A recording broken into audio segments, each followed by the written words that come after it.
뉴스 속보입니다. 대선 선거운동이 본격화되면서 이 김문수 후보 부부와 이재명 후보 부부, 이 두 부부를 비교하는 것이 이 정치권의 화제입니다.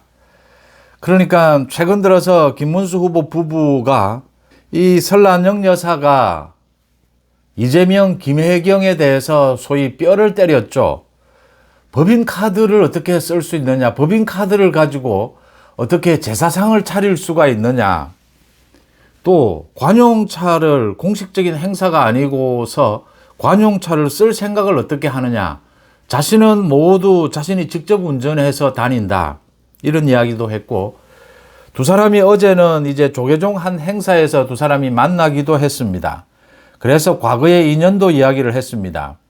김문수가 도지사일 때, 경기도지사일 때 이재명은 성남시장이었습니다. 그리고 이재명도 경기도지사를 지냅니다.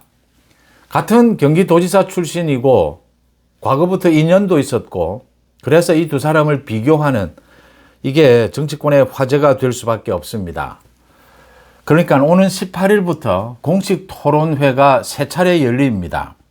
아마 이재명의 지금 5개 재판이 화두가 될 겁니다.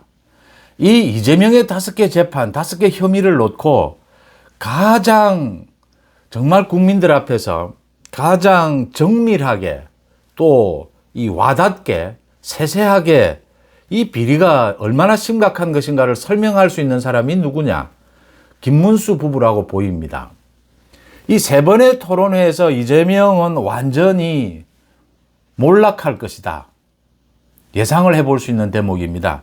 이게 왜 그러냐 하면요, 김문수의 부인인 이 설란영 여사가 이야기한 법인카드 부분이 국민들에게 와닿는 것은 직접 경험한 것이기 때문입니다. 나는 그렇게 할 생각도 못 했는데 왜 저렇게 이재명 부인인 김혜경은 저런 생각을 했을까? 이제 이렇게 비교가 되는 거죠. 생생한 거죠. 김문수 마찬가지입니다.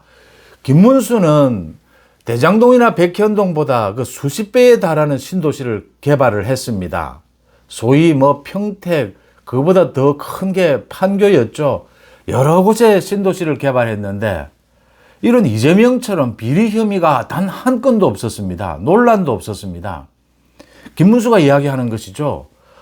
저렇게 백현동, 대장동 개발을 하면서 저런 비리, 저런 논란이 어떻게 있을 수 있지? 이 김문수 부부가 하는 이야기가 얼마나 생생한 것일 수 있느냐. 이게 이번 대선에서 토론회, 3차례 토론회에서 그대로 국민 앞에 드러나게 될 겁니다. 김문수 후보를 보고 있자면 언제나 느끼는 것이 참 해맑다, 건강하다, 이런 생각을 갖습니다. 누구나. 그 다음 도인이다라는 이야기를 많이 합니다. 절대 화를 내지 않습니다. 목소리도 높아지지가 않습니다. 그러니까 유튜브를 하면서도 이 굉장히 강성 발언을 하면서도 목소리도 높아지지 않고 화를 내지도 않습니다. 그런데 어떻게 저런 강단이 있을까, 이런 생각을 하게 되죠. 그 살아온 이력을 보면. 소위 국회에서 노동부 장관을 할 때 그 민주당이 물어뜯기를 하는데 화를 내지도 않으면서 민주당 의원들을 박살내는 것을 보면서 소위 김문수 이 지지율이 모인 것이죠. 또 꽃꽃 김문수가 된 것이죠. 얼마나 많은 이 고난을 거치면서 수양을 했느냐, 그 무게를 생각하게 됩니다.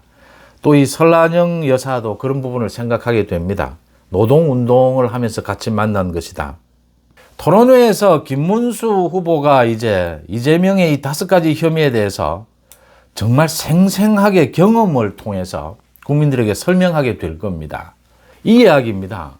간단하게 김문수 후보가 이 대장동, 백현동을 개발한다라고 해서 저 조그만한 걸 무슨 저런 비리가 저렇게 있느냐. 성남FC 마찬가지고 선거법이나 위정교사는 딱 걸려든 것이고요. 법인카드까지, 또 대북 송금까지. 저런 일을 정상적인 자치단체장은 하지 않습니다. 할 엄두를 내지 않습니다.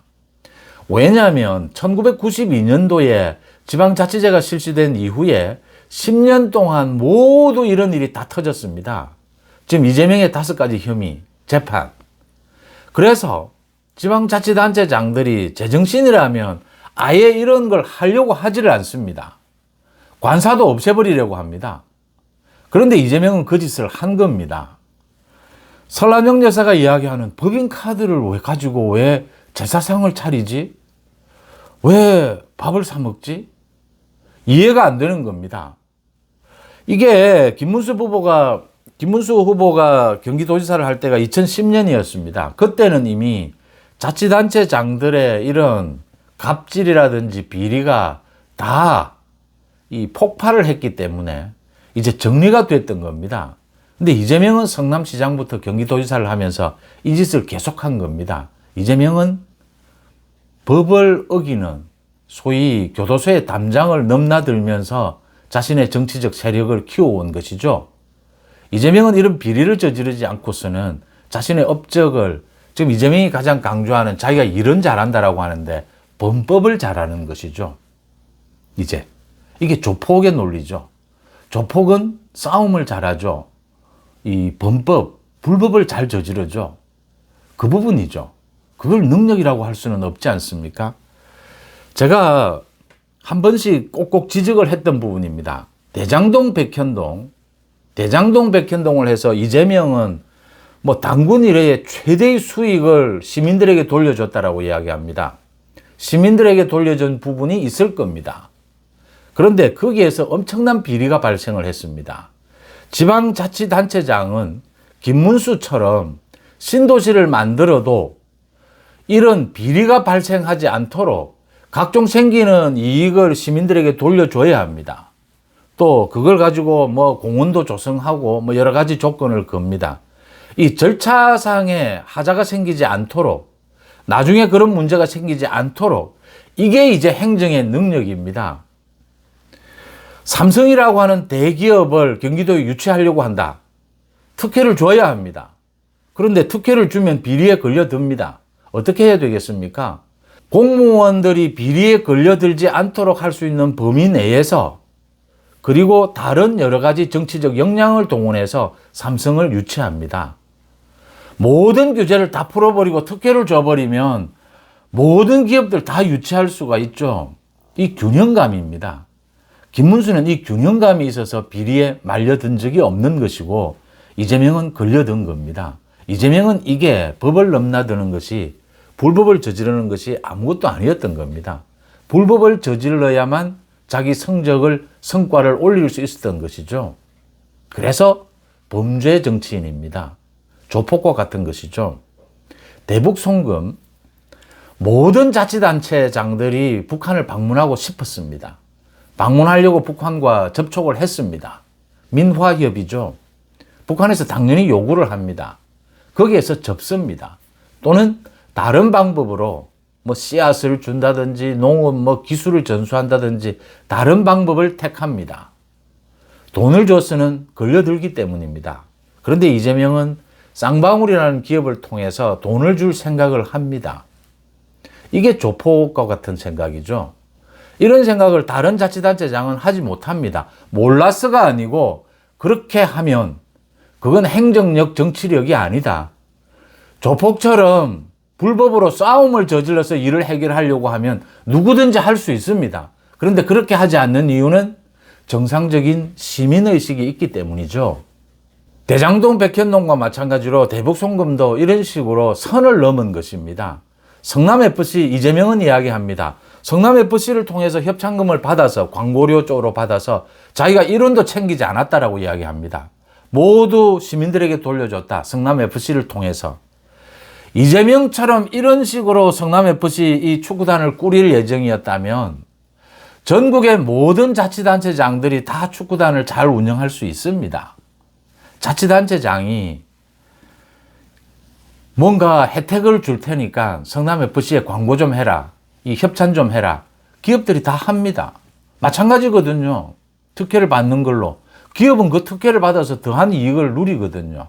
이런 방식, 이게 제3자 뇌물인데 다른 자치단체장들은 이런 걸 하지 못한다라는 걸로 이미 2000년대 초반에 들어오면서 선거법과 마찬가지로 위증교사와 마찬가지로 이런 일은 하지 못한다라고 선을 그었던 겁니다. 그런데 유독 이재명 부분만 이런 짓을 한 겁니다. 이게 이제 생생하게 김문수의 입으로, 김문수 부부의 입으로 하나둘씩 터져 나오게 될 겁니다. 법인카드를 왜 그렇게 쓰지? 공용차를 왜 그렇게 쓰지? 안 씁니다. 첫째, 제가 언제나 말씀을 드리지만 쪽팔려서 이렇게 못합니다.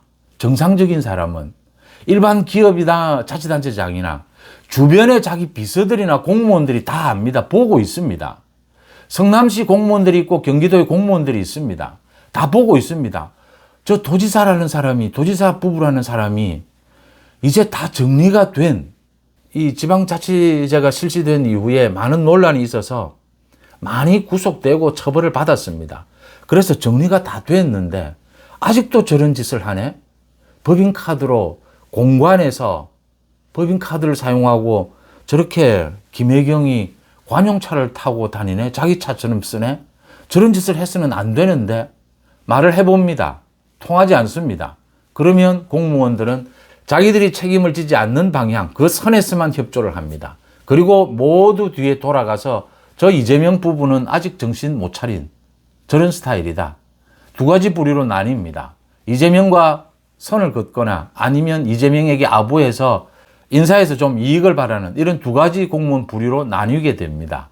이게 쪽팔려서 일반적인 자치단체장들은 이 엄두를 못 냅니다. 적어도 2010년 이후에는 이렇게 하면 공무원들이 다 알고 있는 거거든요. 이 감사에 다 걸리는 거거든요. 다 걸려든 겁니다. 일이 이렇게 되는 것이죠.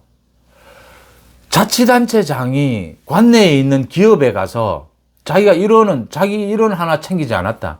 대신 성남FC가 지금 적자니까 여기에 협찬 좀 해라. 내가 다른 뭐 도로나 이런 부분들에 특혜를 줄게. 거기에 협찬하지 않을 기업 하나도 없습니다. 이런 식으로 문제를 풀면 이게 조폭식 방법인 겁니다. 그래서 김문수는 정상적인, 뭐 훌륭하다라고까지 이야기할 필요도 없는 극히 정상적인 행정가였고 이재명은 조폭과 같은 행정가였던 겁니다. 이 부분을 토론회를 통해서 앞으로 공방전을 통해서 김문수 부부가 생생한 언어로 정말 구체적으로 설명하게 될 겁니다. 이재명은 견디지 못합니다. 이재명 5가지 재판, 이 재판을 가지고 이재명이 만약 대통령이 되면 법으로 깔아뭉개려고 할 겁니다. 대법원장까지 지금 대법관들까지 국회에 부르려고 하는데 나올 대법관, 대법원장이 아니죠. 나오지 않죠. 그건 상권 분립의 위배가 되는 겁니다. 재판을 가지고는 누구도 따질 수 없습니다. 그건 독립이 보장되는 겁니다. 이재명만 이런 짓을 합니다. 이재명이 성남시장을 하고 경기도지사를 한 행태를 보면 대통령이 돼서 어떤 짓을 할 것인지가 보입니다. 이재명은 법을 넘나들 겁니다. 교도소 담장을 넘나들 겁니다. 그러면서 자기 개인의 독재, 개인의 이익을 누릴 겁니다. 이재명이 만들어내는 업적은 정상적인 행정 절차, 정상적인 정치가 아니고 전부 범법을 통해서 이루어내는 업적이 될 겁니다. 그리고 그게 능력인 것처럼 떠벌릴 겁니다. 그렇지 않은 정반대의 자리에 김문수가 있고 김문수 부부가 있다는 걸 선명하게 보여주게 될 겁니다. 저는 이 부분이 이번 대선에서 짧은 시간 안에 이재명이 무너지는 순간이 될 것이다. 18일 첫 토론회가 있기 전에 이재명과 김문수 이 양자대결로 구도로 가져가기만 한다면 토론회를 통해서 이제 본격적인 공방전을 통해서 이재명은 완전히 무너져 내릴 것이다 라고 봅니다. 이재명 부부의 행태, 김문수 부부의 행태입니다. 저는 김문수 부부가 특별하게 뭐 훌륭하다라고 생각지 않습니다. 그냥 정상적인 공무원입니다. 정상적인 정치인이다라고 봅니다. 이재명 부부가 조폭과 같은 범법을 저질러야만 실적을 올릴 수 있는 그런 행정가 부부였고 지금 정치를 하고 있습니다. 이 대비되는 모습에서 김문수의 승리, 역전성을 예상해 볼 수가 있다. 이렇게 읽습니다. 뉴스 속보 마칩니다. 고맙습니다.